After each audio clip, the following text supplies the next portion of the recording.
Tengan todos muy buenas tardes. Para nosotros, de parte del Seguro Social, es un privilegio estar aquí con todos ustedes.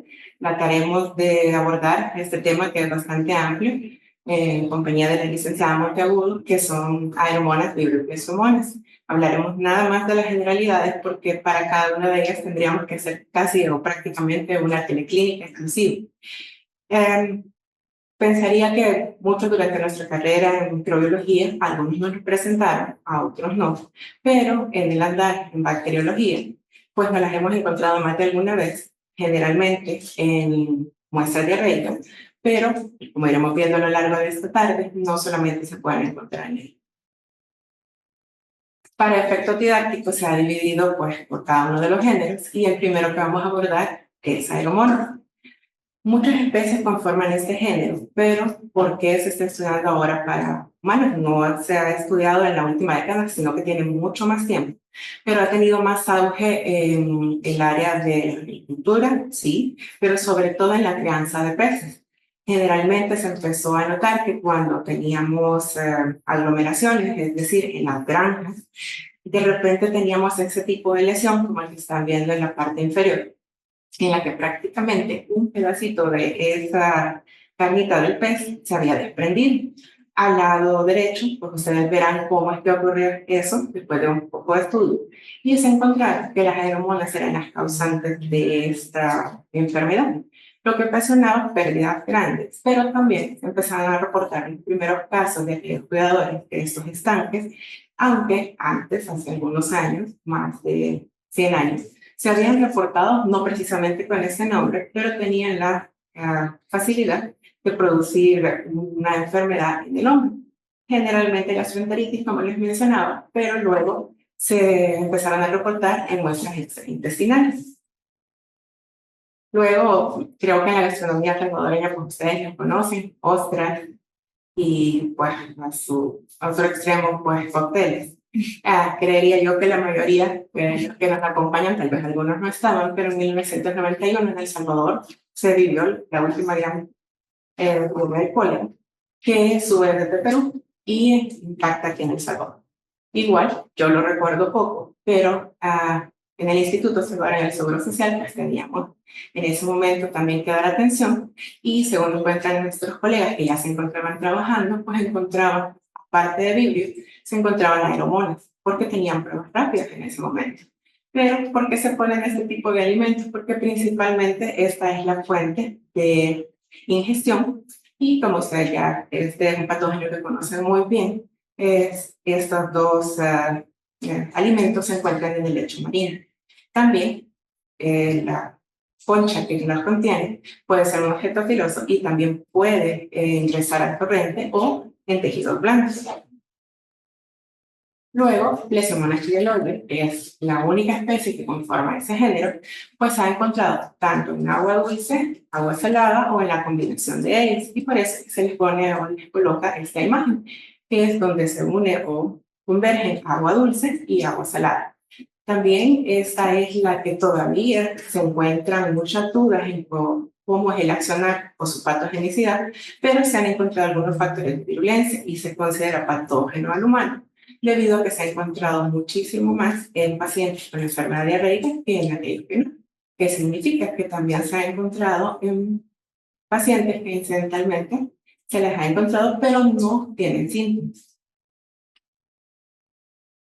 Un poco de historia. Ustedes saben que la taxonomía también ha avanzado y logró avanzar en las últimas décadas debido al estudio genético.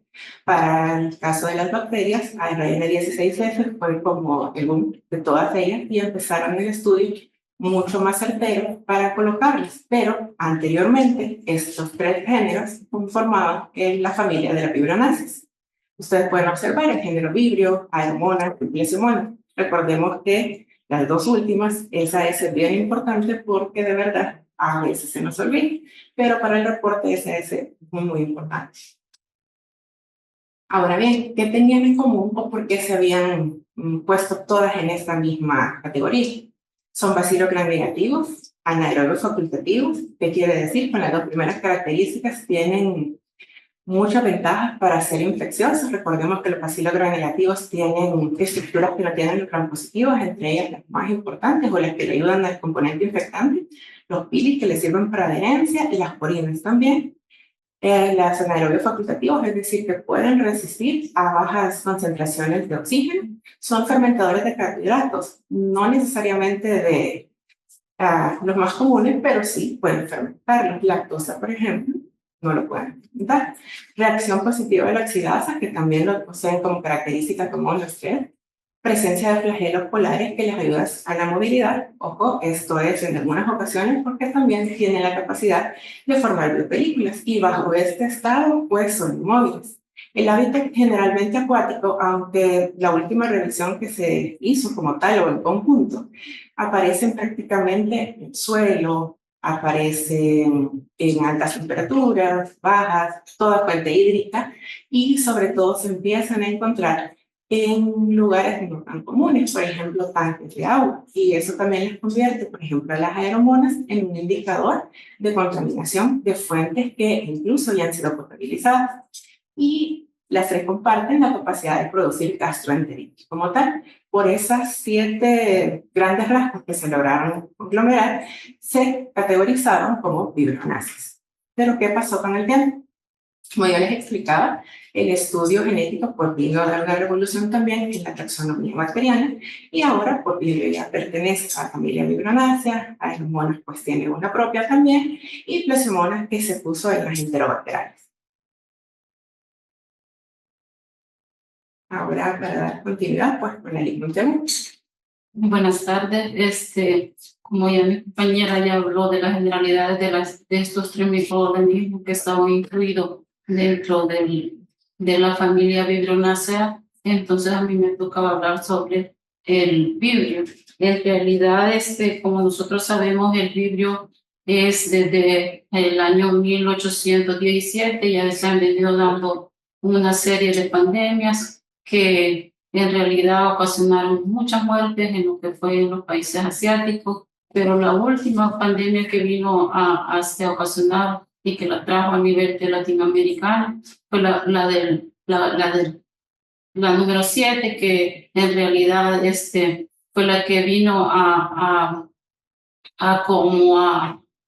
hacerse más énfasis en lo que era nuestra población. Entonces, el vibrio género tiene estas características generales que, como todos nosotros sabemos, es un bacilo gram negativo curvo que puede también estar recto, pero la característica principal es que es curvo. Inclusive lo descubrió en el científico Robert Koch en 1983, donde él decía de que era parecido a una coma o a una senda. Y entre los géneros, las especies más importantes que tenemos que causa gastroenteritis y otras enfermedades como extraintestinales, tenemos el vibrio chalerae, el parahemolítico y el bulmífico. Su temperatura óptima de crecimiento es de 18 a 37 grados centígrados. Crece en presencia o ausencia de sal. Es el miembro más conocido del género de esta especie es el vibrio chalerae. Sus características generales que dice que se han incluido 37 especies, de las cuales se han identificado como agentes etiológicos de enfermedades humanos, siendo el vibrio cólera el más de importancia clínica y epidemiológica, además de las enfermedades extraintestinales, como por ejemplo la pula, las lesiones de tejido que se pueden dar, y así sucesivamente ha venido ocasionando muchos cuadros clínicos. Aquí tenemos las 12 especies más comunes, donde encabeza siempre el cólera. Ahí él nos puede dar la infección de la gastroenteritis y también infecciones de ojo, pero no nos da en infecciones de herida ni a nivel de sangre. El cólera no 01 sí nos causa gastroenteritis y infecciones de herida, infecciones de ojo y septicemia.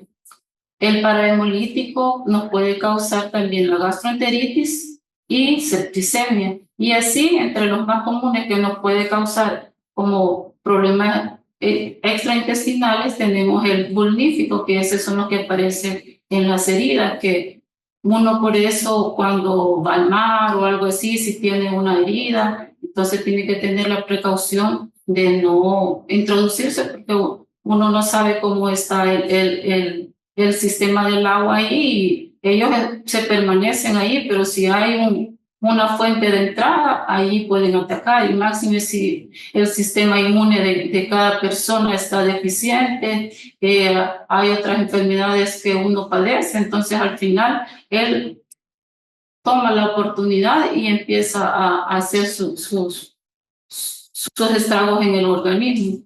Entonces, de esas pandemias que han sucedido, entonces uno tiene que estar en la vigilancia de este microorganismo.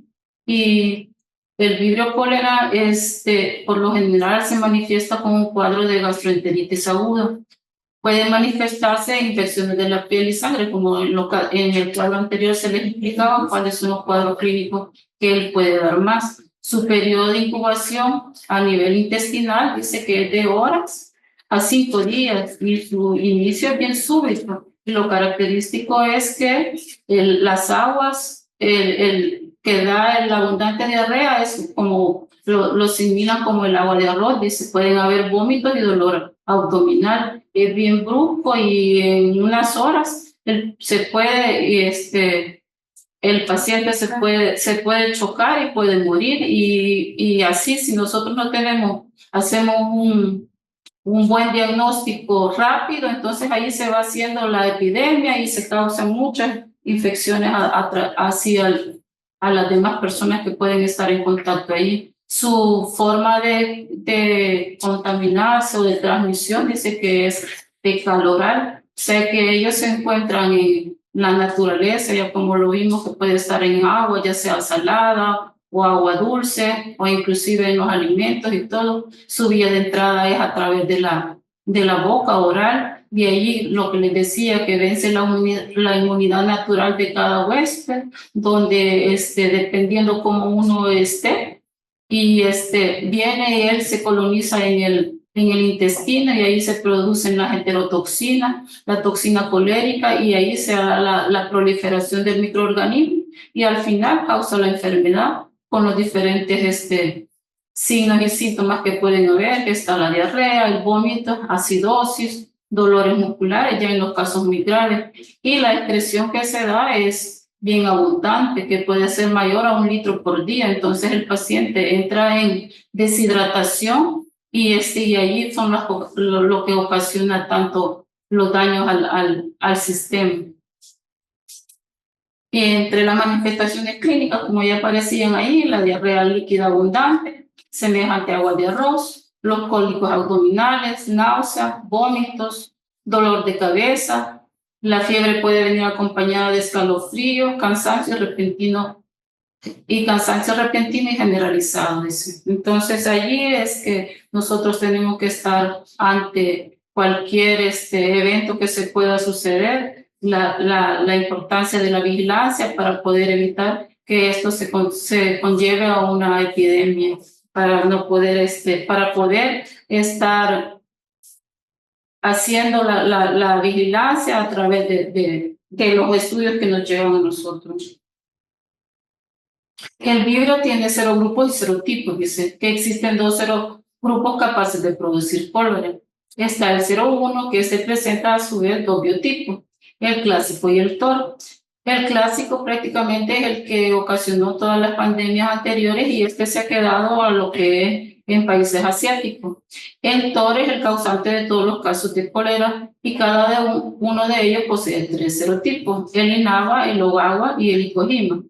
El serogrupo 139 dice que apareció en la India a finales de 1992 y se extendió a Bangladesh y causó el brote en el pasado, pero recientemente solo se ha identificado en casos esporádicos, siempre en los países asiáticos y sudorientales. La vigilancia epidemiológica que uno mantiene aquí a nivel como país dice que se toman de hisopado rectal cada 10 casos de diarreos registrados.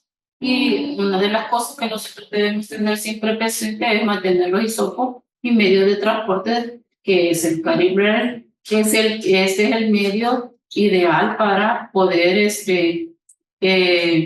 recuperar el microorganismo, porque tiene su pH alcalino, que es el que le da los nutrientes esenciales para poder recuperarlo.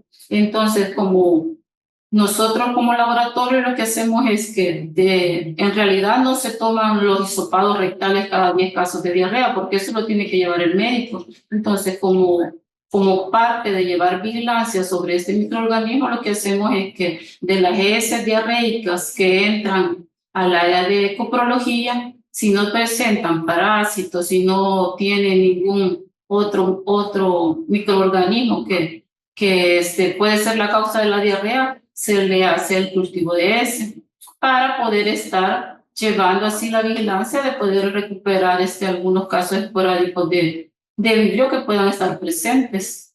Y siempre uno se mantiene presente con la atención de las alertas internacionales que dan de todo lo que puede estar sucediendo cuando hay un brote en ciertos lugares.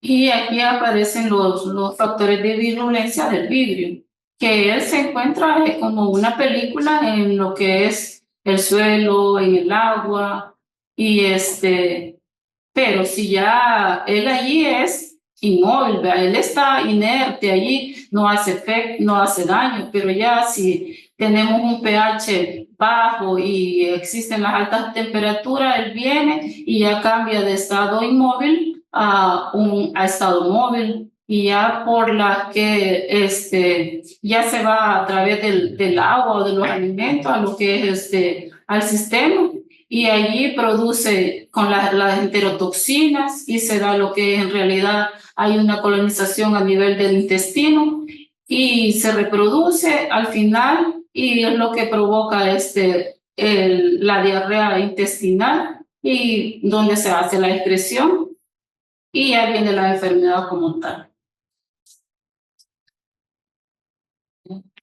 Gracias. A continuación, pues seguiremos con aeromonas. Verán que algunas características se parecen muchísimo a lo que ya se ha expuesto sobre vibrio, y recordemos pues que por eso estaban dentro de una familia que desapareció, que se llamaban vibrionáceas.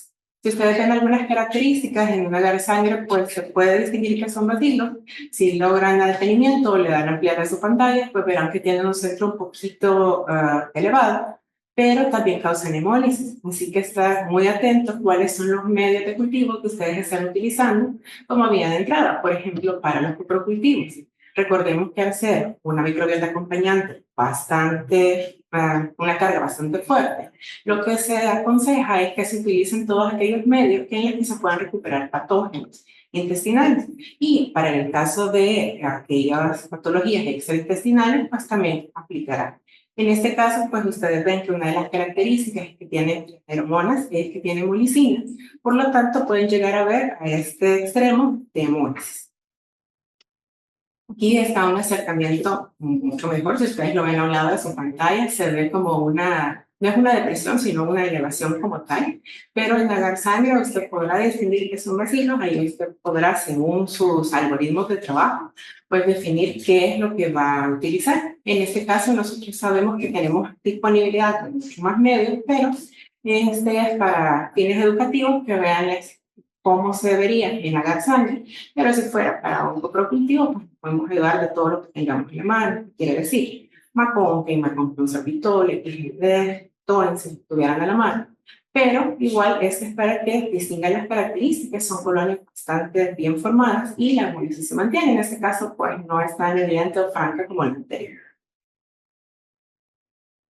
En este sentido, pues recordar que las feromonas, pues sí se descubren más o menos los primeros casos, como mencionaba Delik, en 1891 para este patógeno, pero actualmente pues su clasificación ha cambiado, pertenecen ahora a la familia de los Aeromonadáceas, y se considera un patógeno oportunista. Como bien mencionaba el licenciado Monteagudo, lo que necesitan es una vía de entrada.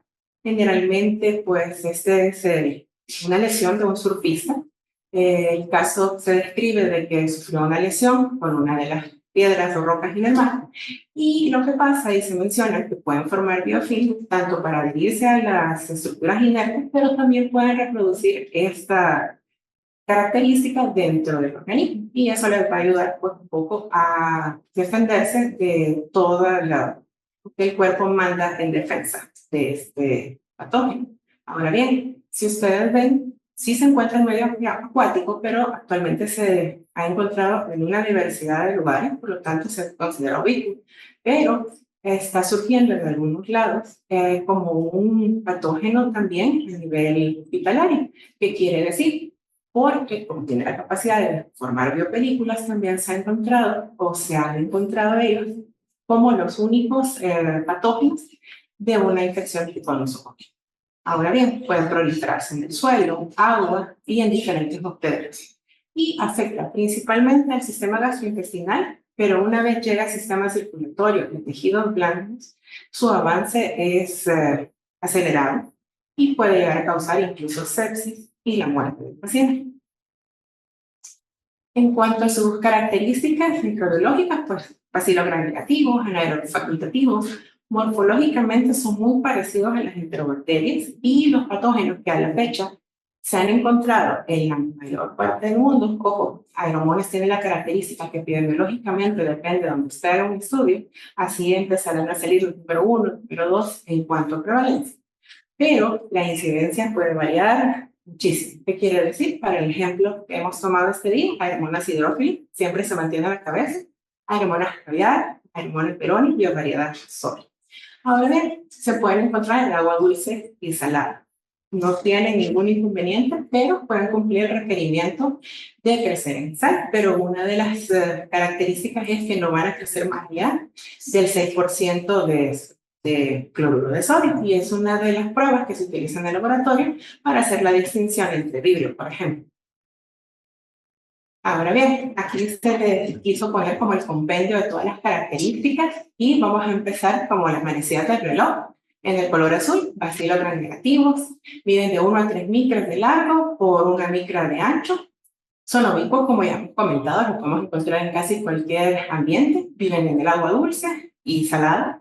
Son móviles, tienen flagelos polares, a excepción de su molicida, que es precisamente es inmóvil. Crecen muy bien en agar sangre, al 5% en agar sangre de carnero. Ya ustedes pudieron apreciar las primeras fotografías. Y en condiciones de laboratorio, pues crecen a las 24 horas. Son anaerobios facultativos, quiere decir, soportan en cierta medida la escasez de oxígeno. Pero muchísimas cepas van a ser beta hemolíticas. Si ustedes ven en el cuadro rosado, ahí aparece una característica que es para las que todavía no se han encontrado como patógenos del hombre, que solamente permanecen, por ejemplo, para los peces. Estas no se reproducen a 37 grados, producen una pigmentación marrón, que si recuerdan las lesiones del pez que les mostramos al inicio de esta charla, y por el momento, esas que están solo circunscritas a los peces todavía no han logrado migrar para el hombre. Pero ojo, también les mencionamos que son patógenos oportunistas, que quieren decir, solo necesitan que su sistema inmunológico disminuya por cualquier razón y si encuentran una vía de entrada pueden dar ese salto, así como lo han hecho en la mayoría de especies que se han recuperado. En cuanto a las determinantes de patogenicidad, o en otras palabras, ¿qué es lo que hacen o por qué logran pasar a nuestra barrera inmunológica? Bueno, poseen endotoxinas, si ustedes recuerdan, pues son las causantes de fiebre, de hemólisis, todo ese malestar que da. También tienen hemolicina, si ustedes ven la fotografía que se encuentra a un costado, pues ahí se puede ver la ruptura de los glóbulos. Enterotoxinas, que son las más estudiadas, que son las causantes de gastroenteritis, si ustedes recuerdan, o como les mencionó Larry, pues lo que hacen es que hacen el intercambio de cloruro de sodio y eso lo que provoca es una diarrea acuosa. Pero ojo, muchas veces sí necesita tratamiento antibiótico y en otras ocasiones el paciente lo resuelve. Tiene proteasis, que quiere decir rompe las proteínas, por lo tanto también puede llegar al tejido blando. Fimbrios, que al ser bacilogram negativos pues le ayuda a la adherencia y pues una vez instauradas son difíciles de quitar. Enzimas extracelulares, por las enzimas beta-hemolicinas y DNasas que también pueden servir para su identificación, y se ha demostrado también en los cultivos celulares que poseen citotoxicidad, es decir, se observan cambios en cultivos celulares que también ayudan a su identificación. Si bien es cierto, la gastroenteritis sigue en la lista como una de las primeras patologías, pues no desmerece también que ustedes los puedan encontrar extraintestinales, ¿qué quiere decir? Causantes de septicemia, celulitis e infecciones por herida, que no serían los primeros que nosotros pensaríamos al momento de que una muestra de este tipo llegue al laboratorio. Tenemos otros patógenos que muy probablemente se nos vienen a la mente, pero esos por favor también no olvidarlos, para que no se vayan a mirar o a asustar o pensar de que no pueden llegar a aparecer. Diarrea, como ya hemos hablado, causantes de gastroenteritis. Las infecciones en oídos son bastante aparatosas también, sobre todo en menores de 5 años, y se han encontrado también como causales de endocarditis. Para el caso de Plesiomonas, pues comparten las características que ya hemos mencionado, pero con la peculiaridad que solo existe una especie, que es Plesiomonas chigueloides, y se le pone así pues porque se parece a chiguel, al género de chiguel. Ahora bien, esta fue colocada en las enterobacteriales y pues tiene las características o comparte de las características de la fermentadora, siempre ácidos gram negativos, solo posee una especie como ya les había mencionado y su parecido es un Shigella sonei. Esta bacteria tiene la capacidad de crecer entre 8 a 55 grados centígrados, aunque se considera que su temperatura óptima va de los 25 a 35 grados. También es fácil de recuperar en el laboratorio y siempre que ustedes la encuentren, pues también considerarla. En los ambientes naturales como ríos, lagos y lagunas y los estuarios, que es la imagen que se les colocaba al inicio, pues se han encontrado en mayor cantidad. Ojo, de los tres es la que con menor frecuencia se encuentran, pero cuando se ha encontrado con causal única, pues los cuadros de gastroenteritis como tal o extraintestinales son de los más rápidos, de más rápido avance. El intervalo de pH de 4,5 a 9, si ustedes ven, soportan también esa acidez o se van al lado básico y están ampliamente distribuidos en el mundo. Este microorganismo ha puesto en evidencia también en productos de pesca. Como les mencionaba, muchos han migrado desde ese ámbito a patógenos humanos y clínicamente todavía no se tiene a ciencia cierta cuáles son las características.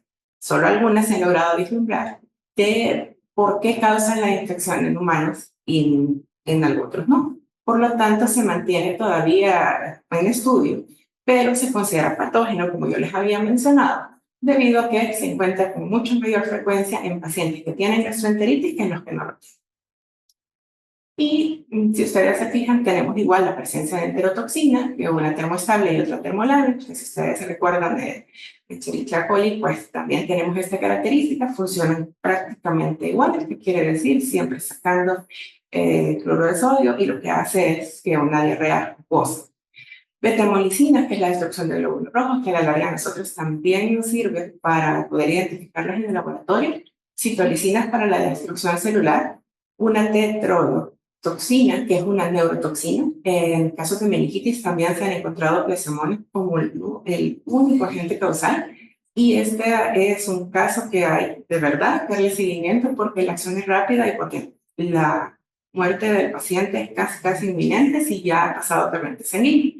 Y poseen plásmidos que, como todos sabemos, pues transmiten la información y sobre todo aquella conferente a la resistencia bacteriana. Y a continuación, para lo que se refiere al diagnóstico microbiológico, será el diagnóstico. En cuanto a cómo poder identificar estos microorganismos, lo hacemos a través del coprocultivo. ¿Qué es el coprocultivo? Es el cultivo que le hacemos a la muestra de ¿cómo podemos tomar esa muestra de ese? Para empezar, dice que tiene que venir en un frasco de boca ancha, que libre de restos de jabón, que no debe puede ser estéril o no estéril. Entonces, esas son las características que debemos de tener en cuanto a hacer la recolección de una muestra de heces, perdón. Y también puede venir como hisopado rectal, que tiene que venir en el medio de Calibrate, que ese es el indicado para poder recuperar el vibrio cólera y otros patógenos de interés que estamos ahorita en estudio. También tenemos muestras que tenemos que rechazarlas, dice. ¿Por qué? Dice, porque de una buena calidad de muestra que nosotros tengamos, así va a ser nuestro diagnóstico que hagamos. Entre los criterios de rechazo que tenemos de una muestra es cuando vienen mal identificadas, no identificadas o derramadas, dice. Muestras que han sido preservadas en un medio de transporte inadecuado y muestras que hayan pasado más de 2 horas. Los hisopos secos que vienen con muestras de flora fecal, múltiples muestras recibidas el mismo día, muestras contaminadas con orina. ¿Por qué? Porque nosotros tenemos que ser como el filtro para poder dar un buen diagnóstico y que nuestros microorganismos que se identifiquen sean en realidad lo que se quiere, porque si no vamos a estar trabajando y al final no vamos a recuperar un microorganismo de interés clínico que sea el que está ocasionando la patología en el paciente, porque de eso depende tener un buen diagnóstico. Entonces, el transporte de las muestras dice que debe de ser manejado solo a nivel local y debe de ir acompañado de su respectiva boleta. Nosotros hoy, como tenemos el sistema en línea de que no trae boleta y lo hace a través del sistema informático, pero igual uno tiene que estar revisando todos los datos demográficos del paciente con la muestra para que así al final se dé un buen resultado. Los tubos de transporte de Calibrate dice que deben ser conservados y transportados a temperatura ambiente. Este es el transporte de las muestras que uno debe de seguir y seguir los lineamientos que uno establece como institución para darle un buen reporte. El medio de cultivo en las cuales nosotros hacemos el examen de coprocultivo, lo inoculamos, esos son los que tiene como institución, ¿verdad? Sí, en otros lados pueden haber otros, pero nosotros como institución llega la muestra, la inoculamos en el agar TCBS, en el Maconque sorbitol, Salmonella shigella, agar maconque, agar sangre, el agua pectonada, que es específico para recuperar el microorganismo del vibrio cólera, y caldo de selenito. Todos ellos nosotros los debemos de incubar a una temperatura de 36 grados centígrados por 18 a 24 horas. El agua pectonada tiene la característica que esa es para un medio selectivo que nosotros debemos hacer una resiembra a las 6 u 8 horas de haberla inoculado. Entonces ahí es, porque si la sembramos y la venimos a hacerle la resiembra hasta el día siguiente, entonces no tiene caso haber usado este medio. Entonces hay que inocularla y llevarle el tiempo y a las 6 u 8 horas volver a hacer otra resiembra al medio del TCBS, que cada uno tiene sus características específicas de crecimiento, que eso se ve al día siguiente, como uno ya ve la colonia que ha ido y ya toma sus criterios propios de las colonias, de lo que uno conoce, a qué le da importancia dependiendo a la muestra que ha inoculado. Por ejemplo, si vamos andamos en la búsqueda de vidrio, ¿va? Entonces ya sabemos que en el agar TCBS está compuesto de medio, que es un medio enriquecido y a la vez es un medio selectivo y diferencial, porque contiene lo que es la pectona, el citrato, el bilis y la sacarosa, el citrato, y al final uno evalúa la colonia al día siguiente y cómo vamos a observar las colonias de vibrio cólera. Ya por qué literatura nosotros sabemos de que la colonia del vibrio cólera es amarilla, le dicen a uno que tiene el color canario, color pollito, como le dicen, y ya la logra. Y estos son los medios que como institución nosotros tenemos, ¿verdad? El Maconque con sorbitol, el Salmonella shigella y el tiosulfato citrato bilisacarosa, que es el TCBS, que esos son propios de nuestra institución. y el agua pectonada alcalina, que es el APA, y el caldo de selenita. Son los medios en los que inoculamos la muestra de heces. De ahí tenemos el diagrama de procesamiento de muestra, que lo he resumido así en lo más esencial. Llega la muestra de heces buscando Vibrio, Aeromona y Plesiomona, porque es lo que estamos ahorita en estudio, ¿verdad? No porque... y son las que en realidad también al final uno le da valor en una muestra de heces. Le incubamos el APA, que la inoculamos de 6 a 8 horas y a una temperatura de 36. Y los medios que usamos, ahí está el agar McConkey, el TCBS, igual lo incubamos. De allí hacemos la otra resiembra del APA a las 6, entre 6 a 8 horas, y al día siguiente ya tenemos las colonias sospechosas. Como les dije, las del Vibrio cólera son, en el TCBS las vamos a ver como color amarillas, son lactosa negativas en el agar McConkey. ¿Por qué? Porque usan la glucosa.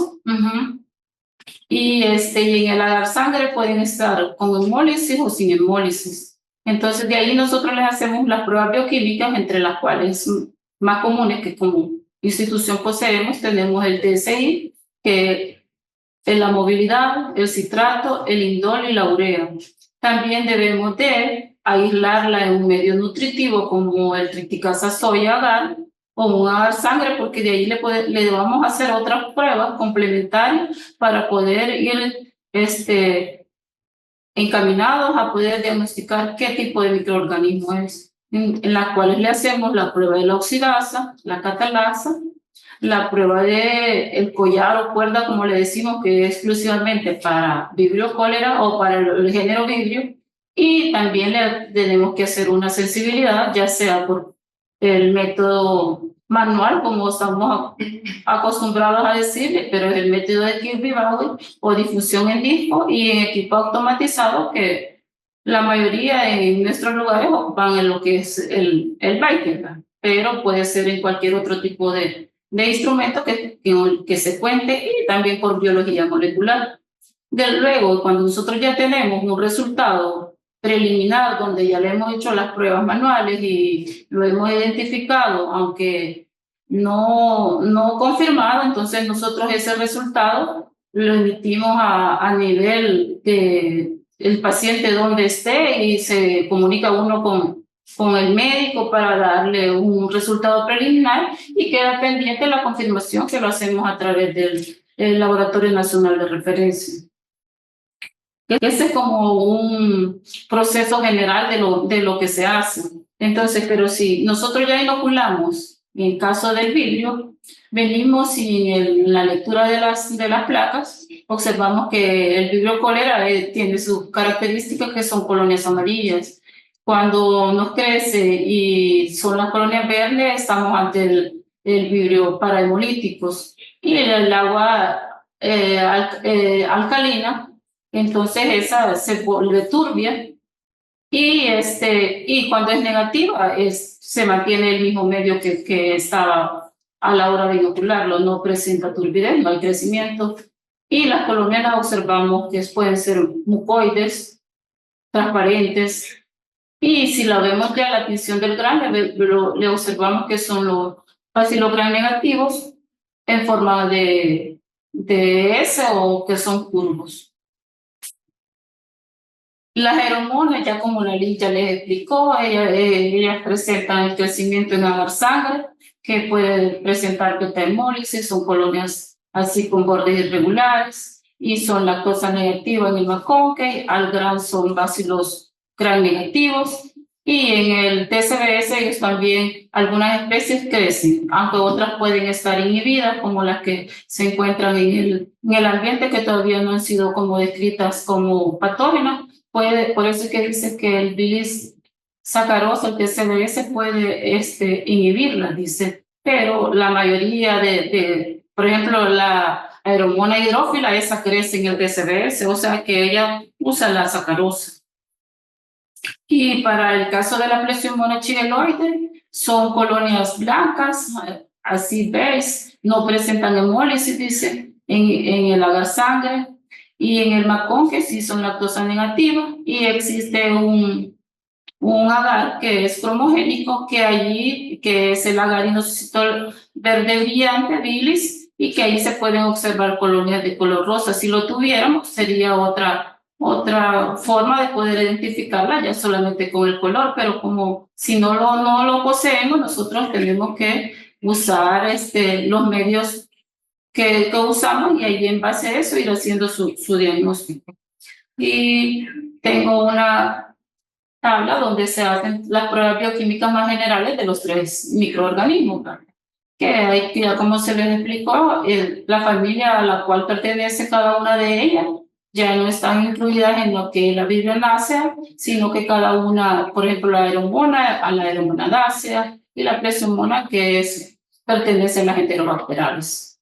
En la tensión de Gram ya todos sabemos que es un bacilo curvo, Gram negativo, y el del Vibrio y la Aeromona, que es Gram negativo, que va desde el tamaño de 0,3 a una micra de ancho por 3 de largo. Y el bacilo Gram negativo de la Plesiomona, que son cortos. La oxidasa para los 3 es positivo, la catalasa al igual es positivo, el TCI en el Vibrio es ácido-ácido, en la Aeromona es variable, porque como hay varias especies, entonces una puede ser A sobre A, otra K sobre A, pero he de ir viendo ya a la hora de tenerla, ubicarlas de acuerdo a las características que presenta. Y las presiomonas que son alcalina ácido. El citrato es positivo para los vibrios y las aeromonas también es positivo y las presiomonas son negativos. La movilidad es positivo para las 3, al igual el indol es positivo para las 3. La urea sí no son negativos y la glucosa sí son positivos porque degradan la glucosa. Y la sacarosa, que el vibrio la usa, para él es la fuente que tiene, y en la aeromona es variable y en la plesiomona sí es negativo.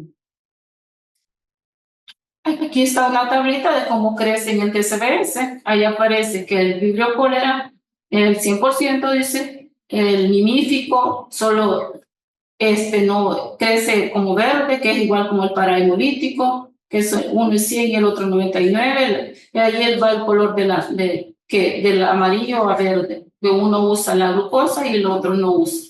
Y las aeromonas que dice que no crecen, pero como ya le expliqué anteriormente, sí, hay variedades que no crecen y otras que sí. Y la aeromona y otras enterobacterias, esa es la diferencia. La mayoría de los vibrios, unos crecen y otros no crecen. Esa tablita es de buena herramienta para poder ir observando ante qué vibrio podemos estar.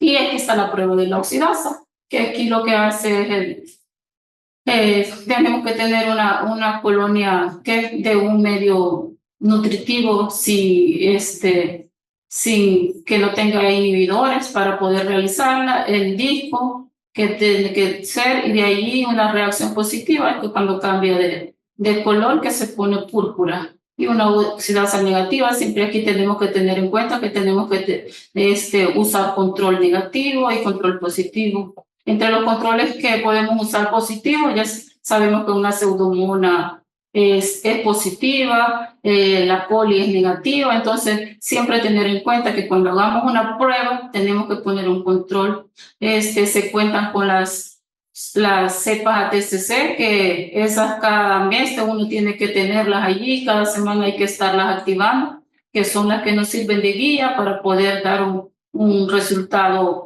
fidedigno de lo que estamos haciendo, porque a veces los reactivos se echan a perder y si nosotros no tenemos con qué controlarlo, no podemos decir en realidad esta prueba está correcta.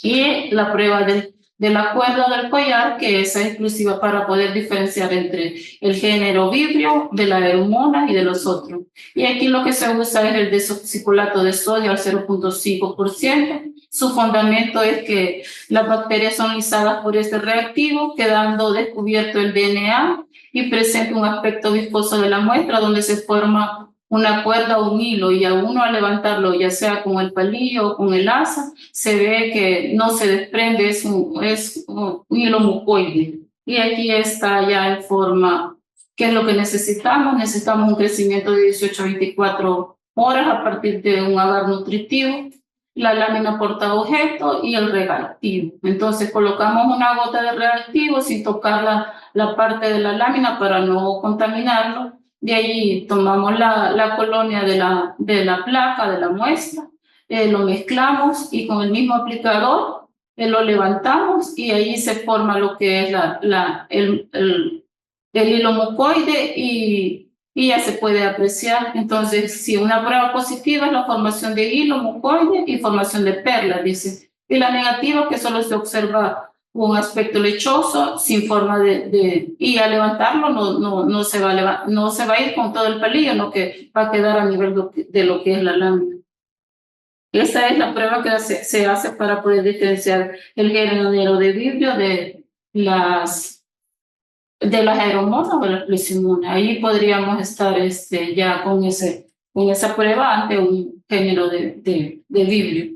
Y ahora les voy a hablar un poquito de lo que es un antibiograma, específicamente para el género vibrio. Entonces, como todos sabemos que la metodología para un antibiograma puede ser manual o automatizada, como les expliqué anteriormente, por el método de Kirby-Bauer o de difusión en disco, y de forma automatizada que ya se ocupa un analizador automático que puede ser, dependiendo el que uno tenga en su centro. Y ya al haber hecho la sensibilidad o antibiograma, qué discos se le van a poner, y para eso existen los documentos que, como nosotros le decimos, la CLSI, que es un instrumento que lo gira a nivel de Estados Unidos, que ahí nos da la guía de qué antibióticos ponerle,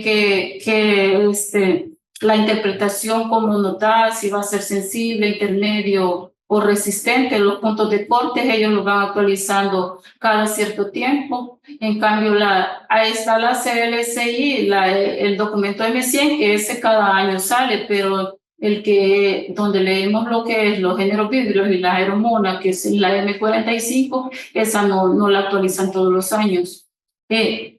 Como todos sabemos, un antibiograma tiene que poseer desde el inicio de la elaboración de los medios, si fuera el caso de manual, ¿verdad? Tiene que llevar una serie de control de calidad desde la cristalería que se utiliza, porque debe estar libre de todo lo que es jabón, para poder en realidad dar una verdadera sensibilidad al microorganismo que se esté estudiando. Entonces, todo eso, desde también las estufas, las refris, cómo tiene que dar la cadena de frío de todos los antibióticos que están en la refri, tiene que haber una lista digamos, de ir anotando todas esas características de los equipos que utiliza para poder llevar un buen control y dar un mejor resultado de la sensibilidad. Por ejemplo, aquí tenemos los antibióticos que se usan para el vibrio. Vaya, dice que están los del vibrio cholerae. Podemos usar la ampicilina, la citromicina, el cloranfenicol, las sulfamidas, tetraciclina o doxiciclina, dice. Y para el vibrio SP, cefotaxima, que es una cefalosporina ya de tercera generación, una quinolona y tetraciclina o doxiciclina. Entonces, ya al montar nosotros nuestro propio antibiograma, luego venimos a la interpretación, porque la tarjeta, o nosotros le podríamos poner infinidad de discos que tenemos, pero tenemos que hacer un antibiograma ya selectivo propio del microorganismo, porque todos los antibióticos no pueden dar sensibles, pero al final estamos haciendo una mala evaluación de los antibióticos, ¿no? Entonces, tenemos que regirnos por los documentos que dicen cuáles son los que debe de llevar, y en base a eso reportarle al médico y cuáles serán de utilidad. Por ejemplo, aquí tenemos que el amoxiclavulánico dice que puede estar para el vibrio SP y para el vibrio cólera. Y aquí nos aparece la citromicina, pero esta es la característica que tiene, que esta no la podemos montar por lo que es el método de difusión en disco, solo por la concentración inhibitoria mínima, que es la del equipo automatizado. Entonces, ahí saber cuál podemos, depende del método que tengamos, qué podemos utilizar. Y aquí viene todos los años, o cada vez que se hace una actualización, aparecen como la información cabal propia de la tabla en la cual vamos a leer. Ahí aparece, siempre está presente de lo que nos puede decir ahí de un solo nos dice qué medio vamos a utilizar y cómo lo vamos a procesar.